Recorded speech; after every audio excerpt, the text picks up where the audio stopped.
This is not a sanctioned question from the textbook, but I think we need to do this. We're trying to figure out, we've got a lump of clay, one lump of clay that's moving at 3 meters per second, has a mass of 4 kilograms, and it hits another lump of clay, which is 6, but this one is kilograms, and this one is stationary, and when they come off together, they stick together.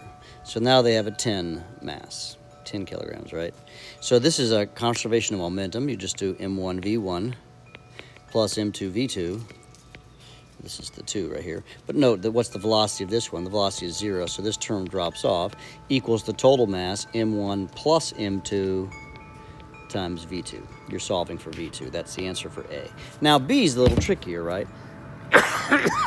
What you're going to do is you're going to find the kinetic energy on the left side and the kinetic energy on the right side. So you're going to see 1/2 mv squared. So, and it's just be m1 because m2 is 0, right? Or m2 has mass, but there's no velocity, so it makes no difference. So find out what that number is. And then you're going to find 1/2 mv squared on this side. Now, the m is going to be the total m, right? And you're going to get another number. So I'm just going to make up some numbers. Let's say that this is 10 and this is 3. And what you're going to do is that it asks what percentage is lost. In this case, it'd be 10 minus 3 over 10, or 7 over 10, which this is not the answer, by the way, 70%. That's how you would do it. You just find out how much energy you lost as a percentage.